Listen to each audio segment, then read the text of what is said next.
যেখানে আমার নাম থাকবে সেখানে আপনার নাম লিপিবদ্ধ থাকবে। যেখানে দুনিয়ার আমার বান্দারা আমার নাম উচ্চারণ করবে সেখানে আপনার নামকে আমি লিপিবদ্ধ করে দিয়েছি। এই জন্য আল্লাহ তাআলা আমাদের কালেমার ভিতরে লা ইলাহা ইল্লাল্লাহ মুহাম্মাদুর রাসূলুল্লাহ, আল্লাহ বলেন আমার নামের সাথে সাথে মুহাম্মাদের নামকে আমি লিপিবদ্ধ করে দিয়েছি।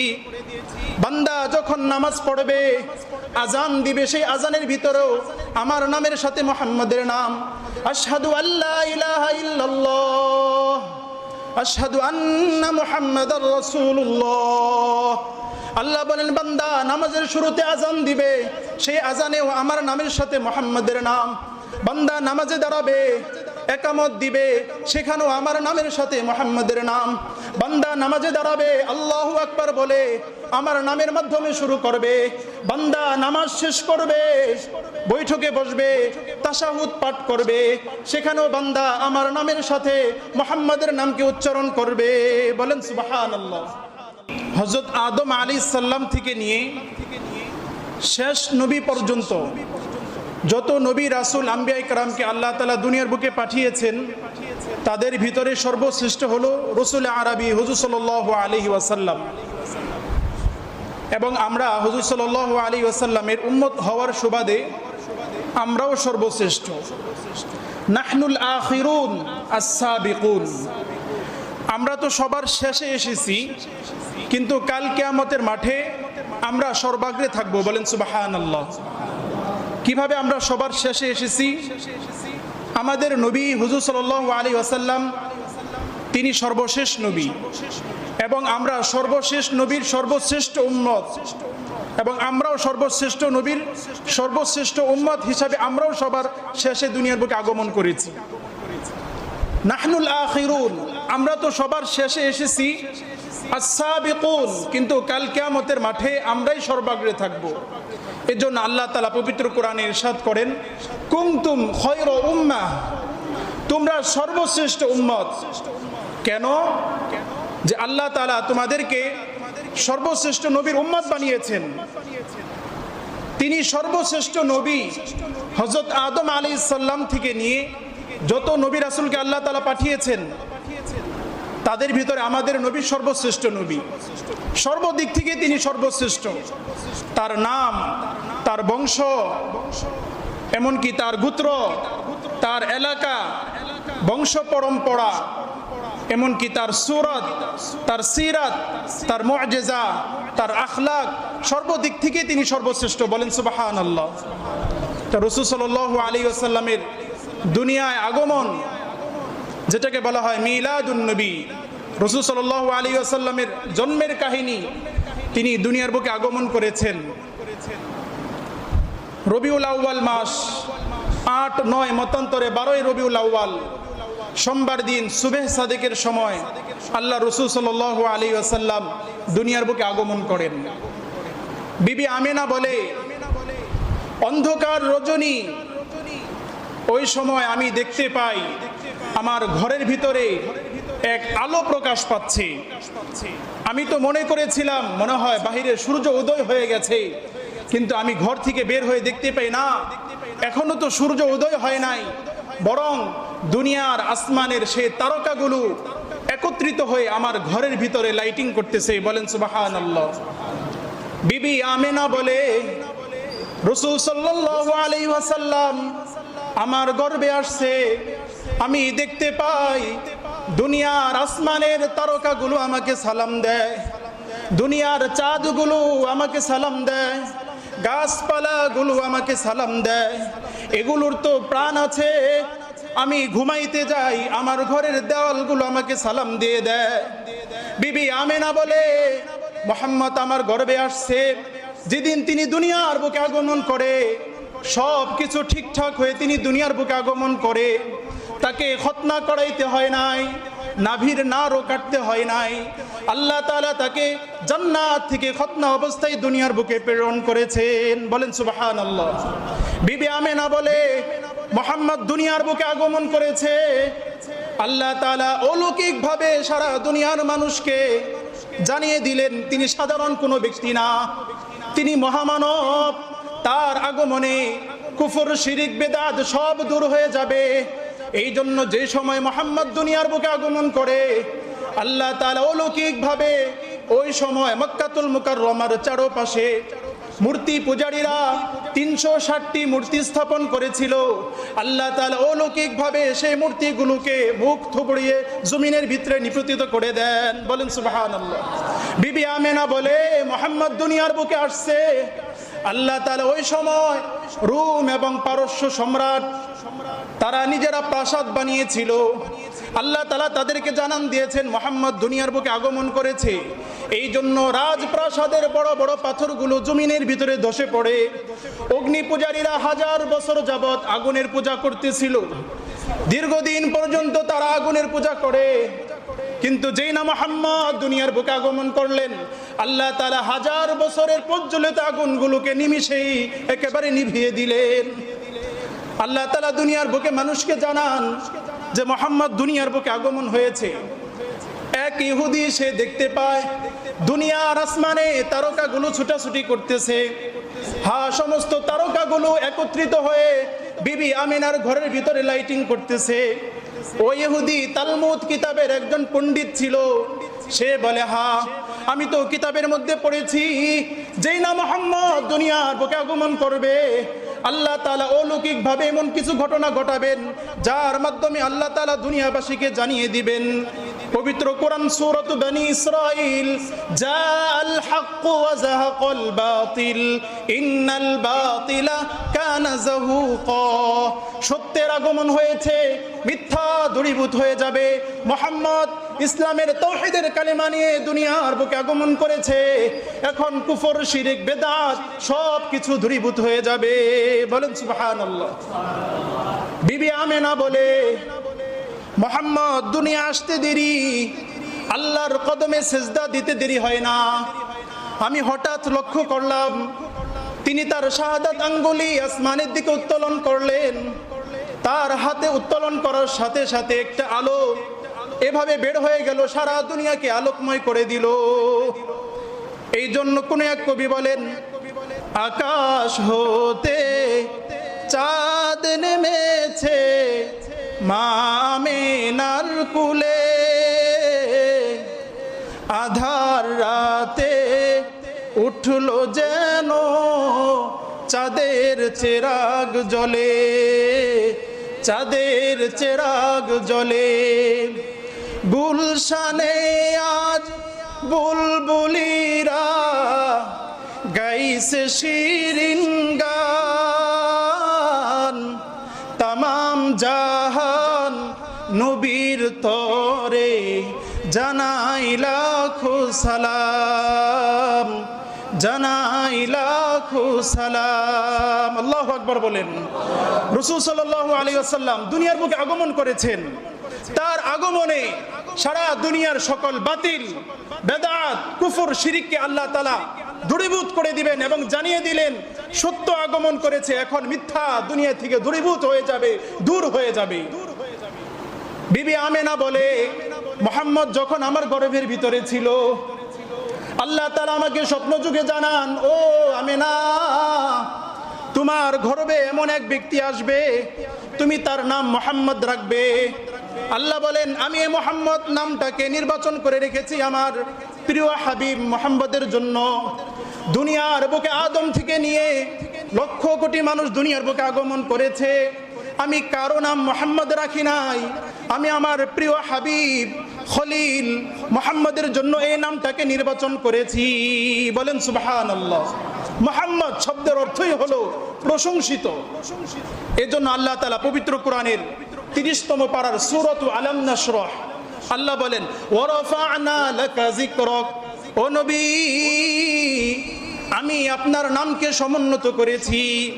যেখানে আমার নাম থাকবে সেখানে আপনার নাম লিপিবদ্ধ থাকবে। যেখানে দুনিয়ার আমার বান্দারা আপনার নাম উল্লেখ করবে, আমার নাম উচ্চারণ করবে, সেখানে আপনার নামকে আমি লিপিবদ্ধ করে দিয়েছি। এই জন্য আল্লাহ তাআলা আমাদের কালেমার ভিতরে লা ইলাহা ইল্লাল্লাহ মুহাম্মাদুর রাসূলুল্লাহ, আল্লাহ বলেন আমার নামের সাথে সাথে মুহাম্মদের নামকে আমি লিপিবদ্ধ করে দিয়েছি। বান্দা যখন নামাজ পড়বে, আজান দিবে, সেই আজানের ভিতরেও আমার নামের সাথে মুহাম্মাদের নাম, আশহাদু আল্লা ইলাহা ইল্লাল্লাহ, আশহাদু আন্না মুহাম্মাদার রাসূলুল্লাহ। আল্লাহ বলেন, বান্দা নামাজের শুরুতে আজান দিবে, সেই আজানেও আমার নামের সাথে মুহাম্মাদের নাম। বান্দা নামাজে দাঁড়াবে, একামত দিবে, সেখানেও আমার নামের সাথে মুহাম্মাদের নাম। বান্দা নামাজে দাঁড়াবে, আল্লাহু আকবার বলে আমার নামের মাধ্যমে শুরু করবে। বান্দা নামাজ শেষ করবে, বৈঠকে বসবে, তাশাহুদ পাঠ করবে, সেখানেও বান্দা আমার নামের সাথে মুহাম্মাদের নামকে উচ্চারণ করবে। বলেন সুবহানাল্লাহ। তা আল্লাহ তাআলা রাসূল সাল্লাল্লাহু আলাইহি ওয়াসাল্লামকে দুনিয়ার বুকে পাঠালেন, তার জন্মের কাহিনী উম্মতদেরকে জানিয়ে দিলেন। তিনি যে নবী হবেন এর হাজারো দলিল আল্লাহ তাআলা দুনিয়ার বুকে মানুষের মধ্যে উন্মোচন করে দিলেন। যে তিনিও প্রিয় হাবিব, সর্বশ্রেষ্ঠ নবী, এর অসংখ্য দলিল আল্লাহ তাআলা কোরআনের মধ্যে, সিরাতের মধ্যে আল্লাহ তাআলা স্পষ্টভাবে জানিয়ে দিয়েছেন, যেটাকে বলা হয় দালালাতুন নবী, দালাইলুন নবী। নবী সাল্লাল্লাহু আলাইহি ওয়াসাল্লাম তিনি যে প্রকৃত নবী এর অসংখ্য দলিল। হালিমাতুস সাদিয়া বলে, আমি পালক সন্তান গ্রহণ করার জন্য তায়েফ থেকে মদিনায় গেলাম। পালক সন্তান গ্রহণ করব, আমার ঘরে খাবার নাই। যখন আমি মক্কায় গেলাম মুহাম্মদকে গ্রহণ করার জন্য, যেই না আমি মুহাম্মদকে কুলে তুলে নিলাম, আমার খাবার না খাওয়ার কারণে আমার স্তনের দুধ শুকিয়ে গিয়েছিল। যেই না মুহাম্মদকে আমি কুলে তুলে নিলাম, আমার স্তন দুধে পরিপূর্ণ হয়ে যায়। বলেন সুবহানাল্লাহ। বিবিয়া হালিমাতুস সাদিয়া বলে, আমি মুহাম্মদকে কুলে তুলতে দেরি, যে ঘোড়ার উপর আরোহণ করে আমি তায়েফ থেকে মক্কায় গিয়েছিলাম, মুহাম্মদকে কুলে তুলে আমি ঘোড়ার উপর আরোহণ করলাম। যে ঘোড়া দীর্ঘদিন যাবত কিছু না খাওয়ার কারণে হাঁটতে পারতেছিল না, মুহাম্মদকে ঘোড়ার উপর আরোহণ করতে দেরি, সেই ঘোড়া এখন হৃষ্টপুষ্ট হয়ে দ্রুত বেগে আমাদেরকে নিয়ে তায়েফ চলতে লাগলো। হালিমাতুস সাদিয়া বলে, দীর্ঘদিন আমার ঘরে কোনো খাবার নাই। খাবার না থাকার কারণে, শুকনো মৌসুম হওয়ার কারণে আমার ঘরের পানির কূপ সেখানে শুকিয়ে গিয়েছিল, কোনো পানি ছিল না। যেই না মুহাম্মদ আমার ঘরে আগমন করলো, আল্লাহ তাআলা গায়বী ভাবে সেই শুকিয়ে যাওয়া পানির কূপে পানি পরিপূর্ণ করে দিলেন। বলেন সুবহানাল্লাহ। এই জন্য হালিমাতুস সাদিয়া বলে, আমি মুহাম্মদকে আমার কাছে আনার পর থেকে আমি বরকত উপলব্ধি করতে পারতেছি যে তিনি কত বড় নবী। আল্লাহ তাআলা দুনিয়াবাসীর জন্য কত বড় রহমত এবং বরকত হিসাবে তাকে দুনিয়ার বুকে পাঠিয়েছেন। আল্লাহ রাসূল বলেন, আমি এখনো নবুয়ত প্রাপ্ত হই নাই। আমি মসজিদে নববী থেকে বের হই, মক্কা থেকে বের হই, রাস্তার অলিগলি দিয়ে হাঁটি, আমি দেখতে পাই গাছপালা, তরুলতা, পশু পাখি আমাকে সালাম করে। বলেন সুবহানাল্লাহ। আল্লাহ রাসূল বলে, আমি নবুয়ত প্রাপ্ত হওয়ার পূর্বে যে পাথরগুলো আমাকে সালাম করেছিল, আজকে আমি সেই পাথরগুলোকে চিনতে পারি। ওয়াল্লাহি ইন্নী লা আরিফু হাজারান বিমাক্কাহ কানা ইউসাল্লিমু আলাইয়া ক্বাবলা আন উবাসা। আল্লাহর রাসূল বলেন, আল্লাহর কসম, ওই পাথরগুলো, যে পাথর আমাকে নবুয়ত প্রাপ্ত হওয়ার পূর্বে সালাম দিয়েছিল, আজ পর্যন্ত আমি সেই পাথরগুলোকে চিনি। বলেন সুবহানাল্লাহ। আল্লাহ তাআলা বলেন, ও নবী, আমি আপনাকে নবী হিসেবে দুনিয়ার বুকে পাঠাবো, কত দলিল লাগবে আমি তো নাজিল করে দিয়েছি। ওয়ামা আরসালনাকা ইল্লা রাহমাতাল লিল আলামিন। ও নবী, আপনি তো দুনিয়াবাসীর জন্য রহমত, আমি আপনাকে রহমাতুল লিল আলামিন হিসাবে পাঠিয়েছি। আমি আমার নিজের জন্য রব্বুল আলামিন বানিয়েছি। বলেন সুবহানাল্লাহ। তিনি কত বড় রহমত। কাফেরদের জন্য রহমত, মুমিনদের জন্য রহমত। কাফেরদের জন্য রহমত কিভাবে? কাফেররা দুনিয়ার বুকে আল্লাহর অবাধ্য করবে, বিবিচার করবে, ফাহেশা কাজ করবে, কিন্তু যেই জমিনে আল্লাহর রাসূল বিচরণ করেছেন, যেই জমিনের ভিতরে আল্লাহর রাসূল ঘুমিয়ে আছেন, এই জমিন আল্লাহর রাসূলের স্পর্শ হওয়ার কারণে সারা দুনিয়ার ওই সকল কাফের মুশরিকরা আল্লাহর অবাধ্য করে, নাফরমানি করে, কোরআন নিয়ে ব্যঙ্গ করে, আল্লাহকে নিয়ে তারা কটূক্তি করে, এতটা সত্য আল্লাহ তাআলা তাদেরকে সমূলে ধ্বংস করবেন না, কারণ তিনি আল্লাহর রাসূল তো দুনিয়ার বুকে ঘুমিয়ে আছেন। এই জন্য কাফেরদের জন্য আল্লাহর রাসূল রহমত। অপরদিকে মুমিনদের জন্য কিভাবে রহমত? হ্যাঁ, রসুলের আগমনের মাধ্যমে একজন মুমিন সে সত্য মিথ্যা জানতে পেরেছে, কোনটা হক কোনটা না হক, কোনটা হালাল কোনটা হারাম, তিনি সেটা জানতে পেরেছেন। এই জন্য আল্লাহ তাআলা রসুলকে বলেন রহমাতুল লিল আলামিন, জগৎবাসীর জন্য, কাফের মুশরিক বিদ্দিন মুসলমান মুমিন সকলের জন্য আমি আপনাকে রহমাতুল লিল আলামিন হিসেবে পাঠিয়েছি। এই জন্য আল্লাহ রাসূল সাল্লাল্লাহু আলাইহি ওয়াসাল্লাম দুনিয়ার বুকে আগমন করলেন, দুনিয়ার জন্য তিনি রহমত, এমনকি তিনি দুনিয়ার জন্য এক বরকত মুবারক। হালিমাতু সাদিয়া বলে, আমি তো তাকে ঘরে আনার পরে আমি স্বচক্ষে তার বরকত উপলব্ধি করতে পেরেছি। এই জন্য কোন এক কবি বলেন, মুবারক হো জমানে কো কে খতমুল মুরসালিন আয়া, মুবারক হো জমানে কো কে খতমুল মুরসালিন আয়া, সাহাবে রহম বনকর রহমতুল লিল আলামিন আয়া, সাহাবে রহম বনকর রহমতুল লিল আলামিন আয়া, हकीकत की खबर देने बशीर आया नजीर आया, शहनशाह ने जिसके कदम चूमे वो फकीर आया। আল্লাহ তাআলা রাসূলকে দুনিয়ার বুকে বরকত হিসেবে পাঠিয়েছেন, রহমত হিসেবে পাঠিয়েছেন। সুতরাং কাফের মুশরিকরা যতই রাসূলের ব্যাপারে তারা কটূক্তি করবে, তারা তাকে বলবে সে তো পাগল, সে তো গণক জ্যোতিষী, সে আমাদেরকে আমাদের বাপ দাদার ধর্ম থেকে নতুন এক ধর্মের দিকে নিয়ে যাচ্ছে, আমরা তো তাকে চিনি না। অথচ আল্লাহ বলেন, ও কাফের মুশরিকরা, মুহাম্মদ এখনো নবুয়ত প্রাপ্ত হয় নাই, এর আগে তোমরা তাকে আল আমিন বলে ডেকেছো। আল আমিন শব্দের অর্থ হলো তিনি বিশ্বস্ত, আমানতদার। এই মুহাম্মদকে তো আমরা ছোট সময় থেকে দেখেছি, তিনি কখনো মিথ্যা বলেন না, মানুষ তার কাছে টাকা ধার রাখে, আমানত রাখে। এই জন্য কাফের মুশরিক বেদ্দিন সবাই তাকে আল আমিন বলে ডাকে। তো রাসূল সাল্লাল্লাহু আলাইহি ওয়াসাল্লামকে কাফেররা বলে, আমরা তো তাকে চিনি না, সে কে, কোথা থেকে আসছে, তার পরিচয় কি? কিন্তু এতটা সত্য তারা তাকে আল আমিন বলে ডাকতো। রাসূলের পরিচয় তারা জানে না। অথচ আল্লাহ বলেন, আমি মুহাম্মদকে দুনিয়ার বুকে সর্বশ্রেষ্ঠ বংশের ভিতরে, গোত্রের ভিতরে তাকে আমি দুনিয়ার বুকে পাঠিয়েছি। তার বাবার নাম আব্দুল্লাহ, তার দাদার নাম আব্দুল মুত্তালিব। তারা সকলেই জানে তিনি কোন বংশে দুনিয়ার বুকে আগমন করেছে। এরপরও তারা রাসূলকে মানতে চায় না।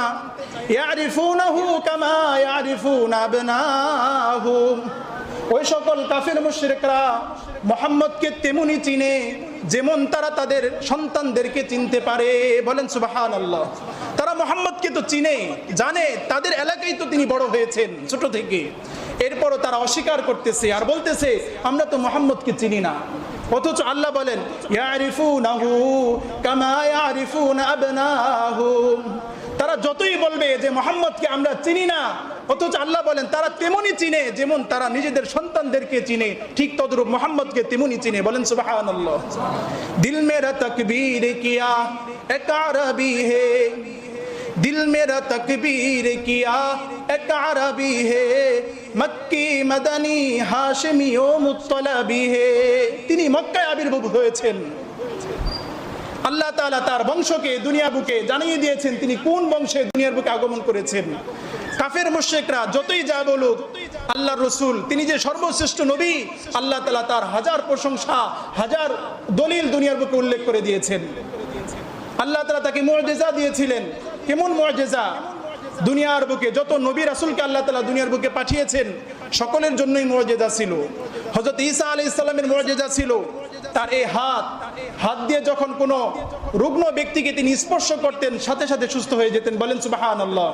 হযরত দাউদ আলাইহিস সালামের মুআজিজা ছিল লোহা, তিনি যখন কোনো লোহাকে স্পর্শ করতেন সাথে সাথে সেটা মোমের মতো নরম হয়ে যেত। বলেন সুবহানাল্লাহ। হযরত মূসা আলাইহিস সালামের মুআজিজা ছিল লাঠি, তিনি এই লাঠিকে কখনো সাপে পরিণত করতেন, আল্লাহ তাআলা তার লাঠিকে মুআজিজা স্বরূপ দান করেছিলেন। হযরত ইউসুফ আলাইহিস সালামের মুআজিজা ছিল তার গায়ের জামা, এই পোশাক যখন কোনো অন্ধ ব্যক্তির শরীরের ভিতরে স্পর্শ করতেন সাথে সাথে তিনি দৃষ্টিশক্তি ফিরে পেতেন। বলেন সুবহানাল্লাহ। আল্লাহ বলেন দুনিয়ার বুকে আমি হাজারো নবী রাসূলকে পাঠিয়েছি, সকল নবী রাসূলের মুআজিজা ছিল, তারা দুনিয়া থেকে চলে গেছে, তাদের মুআজিজাগুলো দুনিয়া থেকে চলে গেছে, কিন্তু আমার প্রিয় হাবিব মুহাম্মদ তিনি তো দুনিয়া থেকে চলে গেছেন, কিন্তু তার নবুয়ত কিয়ামত পর্যন্ত বাকি থাকবে। তিনি যে নবী, এই নবী কিয়ামত পর্যন্ত বাকি থাকবে। এই জন্য তার মুআজিজাগুলো আমি কিয়ামত পর্যন্ত দুনিয়ার বুকে অবশিষ্ট রাখবো। বলেন সুবহানাল্লাহ। আল্লাহ বলেন আমি রাসূলকে হাজারো মুআজিজা দিয়েছি। বড় বড় 3টি মুআজিজার কথা পবিত্র কোরআনে ইরশাদ হয়েছে। আমি রাসূলকে কোরআন দিয়েছি। এই কোরআন তো বড় এক মুআজিজা। দুনিয়ার হাজার মানুষ মিলেও যদি এই কোরআনকে বিলুপ্ত করতে চায়, রহিত করতে চায়, একটা জবর জের পেশকে পরিবর্তন করতে চায়, তারা পরিবর্তন করতে পারবে না। কারণ আল্লাহ বলেন আমি মুহাম্মদকে শেষ নবী হিসাবে দুনিয়ার বুকে পাঠিয়েছি। কিয়ামত পর্যন্ত তিনি নবী এবং তার উপর নাজিলকৃত যে কোরআন সেটাকে আমি কিয়ামত পর্যন্ত বাকি রাখবো। বলেন সুবহানাল্লাহ। আল্লাহ বলেন ইন্না নাহনু নাযালনাল যিকরা ওয়া ইন্না লাহু লাহাফিজুন।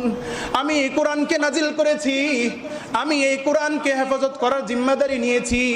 মুহাম্মদ কিয়ামত পর্যন্ত নবী থাকবেন, তার এই কোরআনও কিয়ামত পর্যন্ত বাকি থাকবে। আমি তাকে মুআজিজা দিয়েছিলাম ইসরা ও মিরাজের ঘটনা, আমি তাকে মুআজিজা দিয়েছিলাম তার হাতের ইশারায় আমি চাঁদকে দ্বিখণ্ডিত করেছি। বলেন সুবহানাল্লাহ। আল্লাহ রাসূল সাল্লাল্লাহু আলাইহি ওয়াসাল্লামের মুআজিজা কিয়ামত পর্যন্ত বাকি থাকবে। মুসা আলাইহিস সালাম, দাউদ আলাইহিস সালাম, সুলাইমান আলাইহিস সালাম, ইউসুফ আলাইহিস সালাম, তারা তো দুনিয়ার বুকের থেকে চলে গেছেন, তাদেরও মুআজিজা ছিল, সেই মুআজিজাও তাদের সাথে সাথে চলে গেছে। কিন্তু আমাদের নবী তিনি তো কিয়ামত পর্যন্ত নবী থাকবেন। এই জন্য আল্লাহ তাআলা মুআজিজা স্বরূপ এই কোরআনকে দুনিয়ার বুকে কিয়ামত পর্যন্ত অবশিষ্ট রাখবেন। কোরআন এটা বাস্তব একটি মুআজিজা। দুনিয়ার হাজারো মানুষ মিলে কোরআনকে বিলুপ্ত করতে পারবে না। এই জন্য আল্লাহ পাক পবিত্র কোরআনে কয়েক জায়গায় জানাই দেন ইউতিল হিকমাতা মান ইয়াশা ওয়া মান ইউতাল হিকমাতা ফাকাদ উতিয়া খায়রান কাসীরা ওয়া মা ইয়াযাক্কারু ইল্লা উলুল আলবাব। এই কোরআনকে আমি নাজিল করেছি, এই কোরআনের ইলম আমি যাকে চাই তাকেই দান করি।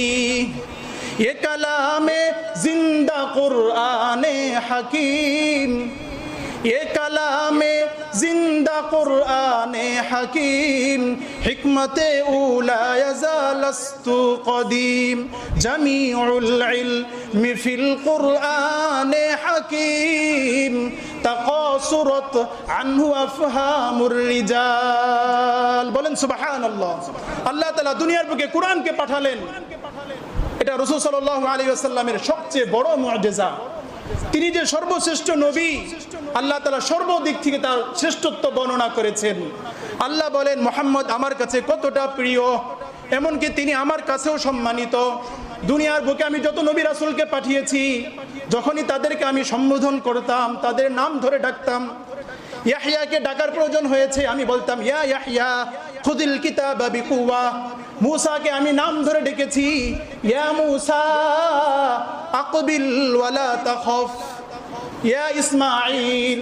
পবিত্র কোরআনে 24 জন নবীর কথা উল্লেখ করা হয়েছে। প্রত্যেক নবীকে আল্লাহ তাআলা নাম ধরে ডেকেছেন। কিন্তু আল্লাহ বলেন আমি মুহাম্মদকে কতটা ভালোবাসি, কতটা সম্মান করি, কখন আমি তাকে নাম ধরে ডাকি নাই। যখনই ডাকার প্রয়োজন হয়েছে আমি লকব দিয়ে ডেকেছি, ইয়া আইয়ুহাল মুজাম্মিল, ইয়া আইয়ুহাল মুদ্দাথির, ইয়াসিন, তাহা। আমি মুহাম্মদকে এতটাই ভালোবেসেছি যে আমি কখনো তাকে নাম ধরে ডাকিনি। যখনই ডাকার প্রয়োজন হয়েছে আমি লকব দিয়ে তাকে ডেকেছি। এই জন্য আল্লাহ তাআলা হুজুর সাল্লাল্লাহু আলাইহি ওয়াসাল্লামকে দুনিয়ার বুকে পাঠালেন, সর্বশ্রেষ্ঠ নবী হিসেবে দুনিয়ার বুকে পাঠিয়েছেন। সর্বদিক থেকে তিনি সর্বশ্রেষ্ঠ। আল্লাহ তাআলা তাকে সিরাত দিয়েছিলেন, সূরত দিয়েছিলেন, আখলাক দিয়েছিলেন, মুআজিজা দিয়েছিলেন। সর্বদিক থেকে তিনি সর্বশ্রেষ্ঠ। তার সিরাতের ভিতরে সবচেয়ে গুরুত্বপূর্ণ অধ্যায় আখলাক। রাসূল সাল্লাল্লাহু আলাইহি ওয়াসাল্লামের আখলাক কেমন ছিল? হাজারো কাফের মুশরিকরা তাকে কটূক্তি করেছে, বিষোদগার করেছে, কষ্ট দিয়েছে, নির্যাতন করেছে, কিন্তু কখনো নবী তাদের প্রতিশোধ নেননি। এই জন্য আল্লাহ তাআলা পবিত্র কোরআনে রাসূলের চরিত্রের সার্টিফিকেট দিয়েছেন, ওয়া ইন্নাকা লাআলা খুলুকিন আযীম। ও নবী, আমি আপনাকে মহান চরিত্র দিয়ে দুনিয়ার বুকে পাঠিয়েছি। কাফের মুশরিকরা আপনাকে নির্যাতন করেছে, আপনি চাইলে তাদের প্রতিশোধ নিতে পারতেন, কিন্তু আপনি তাদের প্রতিশোধ নেননি, কারণ আপনার চরিত্র হলো মহান চরিত্র। ইন্নাকা লাআলা খুলুকিন আযীম। রাসূল সাল্লাল্লাহু আলাইহি ওয়াসাল্লামের সিরাত, অপরদিকে তার সূরাত, তার গঠন অবয়ব কেমন ছিল? কানা আহসানুন নাসি ওয়াজহাহু। সারা দুনিয়ার ভিতরে যত মানুষকে আল্লাহ তাআলা পাঠিয়েছেন, তাদের ভিতরে সবচেয়ে সুন্দর আকৃতির ছিলেন আমাদের মুহাম্মদ সাল্লাল্লাহু আলাইহি ওয়াসাল্লাম। ইউসুফ আলাইহিস সালামকে আল্লাহ তাআলা সৌন্দর্য দিয়ে দুনিয়ার বুকে পাঠিয়েছেন, কিন্তু আম্মা জান আয়েশা বলে, ইউসুফকে কি সৌন্দর্য দেওয়া হয়েছিল, তার থেকে হাজারো গুণ বেশি সৌন্দর্য দেওয়া হয়েছিল মুহাম্মদকে। এই জন্য তিনি কবিতা রচনা করেছেন, ও দুনিয়ার মানুষ, তোমাদের দুনিয়ার আসমানে একটা সূর্য আছে, হ্যাঁ হ্যাঁ আমার ঘরের ভিতরে একটা সূর্য আছে। তোমাদের সূর্য ফজরের পর উদয় হয়, আর আমার সূর্য রাত্রি বেলায় উদয় হয়। আম্মা জান আয়েশা বলে, লানা শাল আফাকি শামসুন, লানা শামসুন ওয়ালিল আফাকি শামসুন, শামসি আফদালু মিন শামসিস সামাই, فإن الشمس تطلع بعد فجر وشمسي طالع بعد عشاء। দুনিয়ার মানুষের একটা সূর্য আছে, আমারও একটা সূর্য আছে। দুনিয়ার মানুষের সূর্য ফজরের পর উদয় হয়, আর আমার ঘরের সূর্য রাত্রি বেলায় উদয় হয়। বলেন সুবহানাল্লাহ। আল্লাহ তাআলা হুজুর সাল্লাল্লাহু আলাইহি ওয়াসাল্লাম কতটা সৌন্দর্য দিয়েছিলেন। কানা আহসানুন নাসি ওয়াজহুহু। সারা দুনিয়ার সকল মানুষের থেকে রাসূল সাল্লাল্লাহু আলাইহি ওয়াসাল্লামকে সবচেয়ে বেশি সুন্দর অবয়ব দিয়ে আল্লাহ তাআলা দুনিয়ার বুকে পাঠিয়েছেন। রাসূল সাল্লাল্লাহু আলাইহি ওয়াসাল্লাম দুনিয়া থেকে চলে গেছেন, আমাদেরকে ওসিয়ত করে গেছেন। তিনি বিদায় হজের ভাষণে চলে যাওয়ার অন্তিম মুহূর্তে তার উম্মতদেরকে গুরুত্বপূর্ণ কিছু কথা বলে গেছেন। তার ভিতরে একটি কথা ছিল, আসসালাত ওয়া মা মালাকাত আইমানুকুম। ও আমার উম্মতেরা, তোমরা আল্লাহর হক আদায় করবে, বান্দার হকগুলো আদায় করবে, নামাজের প্রতি যত্নবান হবে, যারা শ্রমিক আছে তাদের অধিকারের প্রতি তোমরা যত্নবান হবে। নামাজ এটা তো আল্লাহর হক, বান্দা যদি নামাজ না পড়ে আল্লাহ চাইলে তাকে মাফ করে দিতে পারবেন। নামাজের বিষয়টা আল্লাহর সাথে সম্পৃক্ত। আরেকটা বিষয় হলো বান্দার হক। এক ভাই আরেক ভাইকে কটু কথা বলেছে, মন্দ কথা বলেছে, জুলুম করেছে, গীবত করেছে, পরনিন্দা করেছে, এটা তো বান্দার হক। আল্লাহ বলেন, আমি আমার হকগুলোকে মাফ করে দিতে পারবো, কিন্তু বান্দার হক আমি মাফ করব না যতক্ষণ পর্যন্ত বান্দা অপর বান্দাকে মাফ না করবে।